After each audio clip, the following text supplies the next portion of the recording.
Every single person that's watching this video right now, if you own a property in Toronto, you need to pay attention to this vacant home tax. Otherwise, the city's gonna tax you on this year. So make sure you stay tuned to this episode on why we need to understand what the heck is happening with this vacant tax home registration. That's article number 1. The second article we'll be talking about is how OFSI has left the stress test unchanged and what kind of impact it has on the market. And then the third article, there seems to be a lot of press going on because there's a lot of people who bought pre-construction that are protesting right now in Brampton about the lack of ability for them to close, and the market has come down and the appraisals have come down. And we're going to talk and discuss kind of how that is some of the systemic issues that I was talking about previously in other videos about, how pre-con is a little bit wacky right now. Anyways, if you are looking for some help on how to navigate this real estate market, you could book a call with me using the link that's right here. It's www.chatwithzen.com. Simply click on the date and a time that works best for you. And then when you see the prompt, fill in your name, email, mobile phone number, and the question you have for me, and then we'll chat then. Good day, Toronto. Welcome to another episode of Prime Properties TV. My name is Zhen, and I run and operate a RE/MAX in the Greater Toronto Area, on top of making awesome educational real estate content just like this one for you. And Toronto homeowners, pay attention. This is going to affect you in major ways. So there is a vacant home tax that we talked about before, and now they're finally implementing it. And I'm going to go through why you need to pay attention, because you, as a person who owns a property in Toronto, if you do not declare, you are going to have to pay taxes. Meaning, if you don't do these processes, the city's going to come after you. I personally think it's a very lazy way for Toronto to do it, but this is why you have to pay attention if you own any properties in Toronto. Now, if you own a property that's currently being occupied via like a condo that's in pre-construction, this doesn't apply to you. It means you have to own the property first, meaning you have a mortgage on it essentially, right? Or you own it on title. But if you are in the pre-con space, this doesn't apply to you just yet, right? So instead of actually going through the article, I'm just going to kind of go through what it shows on the city website, right? So I'm going to put a link to this in the description below if anyone's going to go through it, but I'm going to name kind of the couple big items that you need to understand, right? So you're going to have to declare your property that you own in Toronto, right? So this is your borders of self-esteem. It's between the 427 and also by the zoo, right? So if you don't declare that, it's not vacant. So not vacant. So somebody's occupying it, or for one of the exceptions I'm going to talk about below, you are going to be taxed 1% of what the city assesses the value of. Now, a lot of people get confused of what the assessment is. Assessment is basically the impact, the municipal property assessment corporation impact, what their percentage is of what their value is of the property times 1%. So very often, if you bought like $1 million home, right, the assessment isn't actually $1 million. That's what the market value. Very much so, it's probably like 600-700, depends, right? So if you want to know, you could shoot me an email, and I can probably pull your impact. But generally, you should have that because it's part of your tax roll. Okay, so that's what you're going to get taxed on. So it's quite a lot of hefty sum, right? Quite a bit, right? Now, how you can avoid this is obviously number 1, right? You reside in this property. It is your primary residence, or you the homeowner. So that's very easy. You're exempt from the tax. The second one is occupied as a primary residence by a permitted occupant. So this may be a family or friend, and that family or friend has to declare that property as their primary residence, okay? The third is tenanted property. So if you have a property that is tenanted by somebody, that person, or not that person, but you have to report that it is tenanted, right? Now, whether that person declares it as a primary residence or not, that's kind of up to them. That's a different conversation. But here's kind of where I'm going to point out kind of how this affects the market, because I think the city snuck in a couple of things that are going to impact it that not everyone may be talking about. So what I highlighted here in blue, I'm going to read it to you. So residential property that is occupied by a person that has a written tenancy agreement in a term of at least 30 days. So minimum 30 days for residential purposes. Do you know what that screams out? Airbnbs, right? So if you need to occupy this property for at least 6 months of the year, right? Then you could probably use the other 6 months for basically Airbnb, and you'll be okay. You can still use it that way and not get smacked by the vacant tax, and you'll technically still be under the Airbnb rules. But of course, remember, it has to be your primary residence. So what this is effectively doing is you're preventing even more people from doing Airbnb or Airbnb arbitrage, because unless you have a combination of 6 months worth of leases in that 1 year, then you are basically going to be taxed. So be very careful if you plan to do any Airbnb, because this is going to affect you and you have to self-declare. Now, here are the exceptions, right? So if the registered owner passes away, right, which is standard, under repairs and renovations. Now, I highlighted this part here yellow as well because I think there's another sneaky thing that they put into this kind of vacant home tax. So a lot of people who buy homes, and let's say you, if you're planning to renovate, right? If you bought it and then you leave it empty for 6 months and it's during a renovation process, if you declare it, the city is going to know that it's under renovation process, which also means that you probably need to have gone and pulled some permits.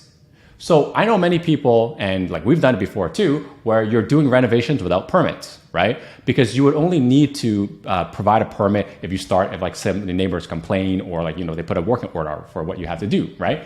But if you are basically renovating and leaving empty for more than 6 months of the year and you don't have permits, the city's going to know. So you got to be careful if you're planning to do flips. I think this is going to affect a lot of flippers. So it's kind of removing a lot of the Airbnb and speculation that comes along with this, with the self-declaration of what the property is. So I may agree with how the city's doing this, and maybe it's not that lazy in terms of kind of making the self-declaration, but we'll see how this is basically, being audited in the future. Now, some other exemptions are resident is in care, meaning someone's there looking after them. The property is being sold, so meaning there's the conveyance, like 100% of the ownership is being sold to somebody. So, maybe you have a long closing, it could be empty for more than 6 months of the year. You have a full-time employment if you need it for some kind of work thing, and a court order. So those are your only exemptions, right? Now, what do I think of this as kind of like a rule that's coming into the market? I don't think it's ultimately going to affect the supply too much. It may kind of boost kind of the rental market by a teensy tiny little bit. I don't think it's going to produce as much revenue as the city thinks it's going to produce. But I think by doing the self-declaration, it is allowing the kind of policing of the Airbnb and the permits a little bit better. I think it's kind of a lazy still a little bit. Yeah, I would say it's a little bit lazy on how they're doing it. But you know what? Ultimately, I think this is good for the market so that it removes some of that kind of shady stuff in between with Airbnb and the permits. But as a property owner that owns property in Toronto, make sure that you go and declare that whatever your status is for your property, sometime, whenever this thing opens, I think it's going to open sometime next week or two, right? Because if you do not declare it, they're going to automatically assume that it was vacant and tax you. And as you know, the government's good at collecting your money. You're going to have a hard time getting it back. And to be clear about what period you are declaring for this current year, 2022, not 2023, meaning that we're looking backwards. So this year, if your property was vacant for 6 months of the time, you're going to owe the taxes. But if it's not, make sure you do the declaration, right? Hopefully this kind of gives you a PSA about what's happening in the market and how to prevent yourself from being taxed on this vacant home tax. And if you do kind of know other people who are in this situation, or just anyone who owns a property in Toronto, make sure you share this with them. And while you're at, just smash the like button and subscribe to the Prime channel, because we put out great content like this to kind of basically help a lot of the homeowners out there, investors, and people trying to get into the market. And if you are looking for some help on how to navigate the market, you can book a call with me using the link right here. It's www.chatwithzen.com. So the next article we're going to cover is basically OFSI leaves the stress test rules unchanged. So OFSI is the Office of Superintendent of Financial Institute, something like that, right? Anyways, the point here is they had ability to change the stress test, which is basically that if you're trying to qualify for a mortgage, it's either a minimum of 5.25% stress test or whatever you are getting a contract plus 2%, right? So we talked about this before. The contract rates on a fixed right now, the lowest we've seen is about 4.5. So you're qualifying at 6.5. The variables right now are like 5.5. So you're basically qualifying at like 7.5, give or take, right? So that effectively is reducing a lot of people's buying power. And one of the kind of soft ways that you could kind of re-stimulate the market is to basically remove the contract plus 2% on the stress test. But OFSI has decided not to do this.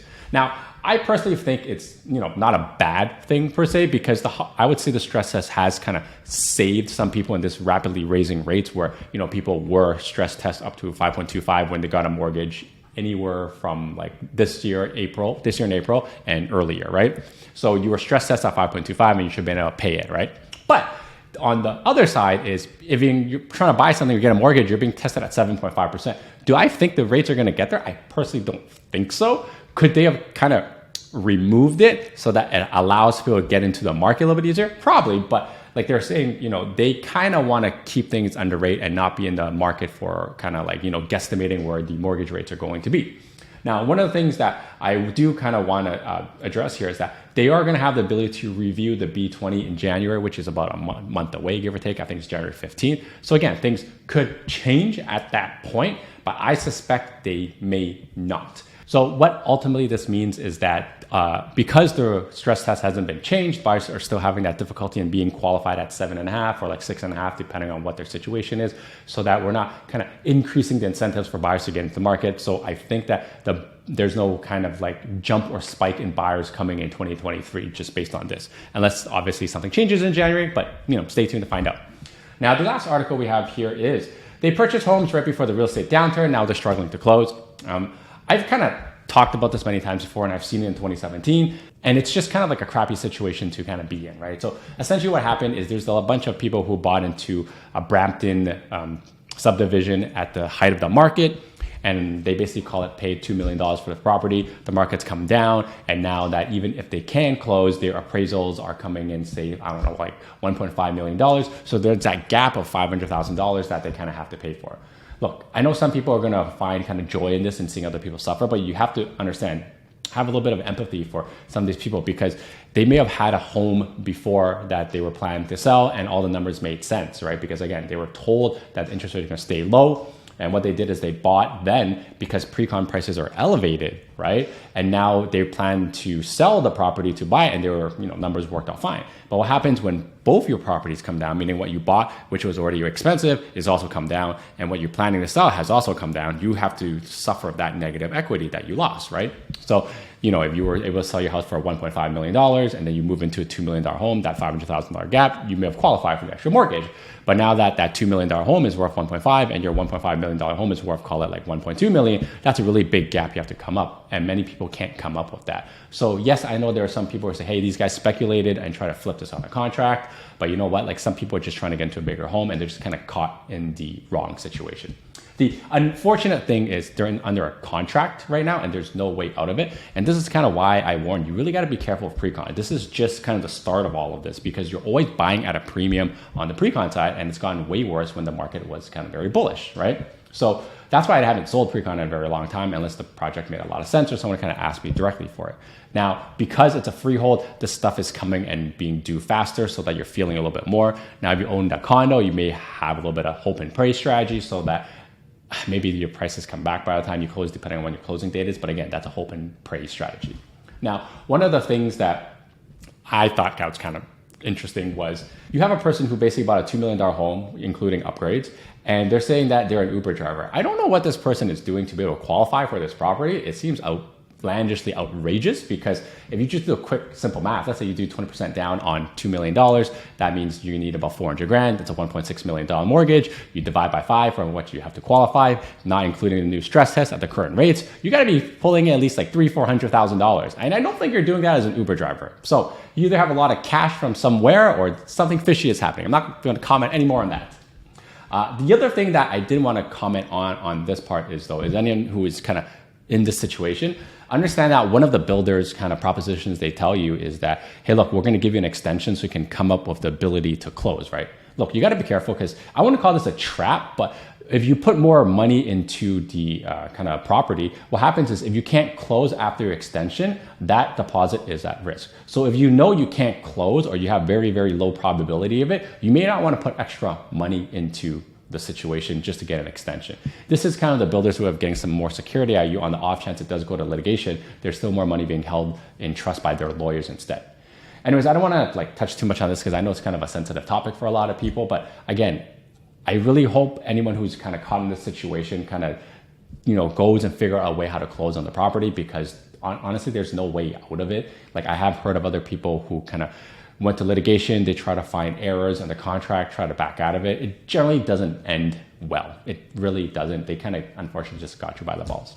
Anyways, hope this gives you an idea of what's happening in the real estate market. If you're looking for some help on how to navigate the market right now, or just kind of get the planning going before, 2023 rolls around, when, things are probably like different, right? You know, new year, new goal, new whatever, right?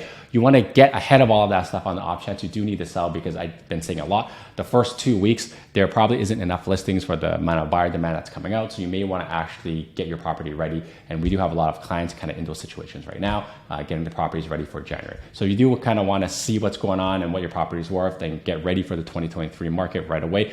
So that you could capitalize on it. You could book a call with me using the link right here. It's www.chatwithzen.com. Until next time, your move, your future. See ya! Now that you're done watching this one, how about this one? Oh, you know what? This one's good too. Ooh, this one's really good. You know what? Just watch them both.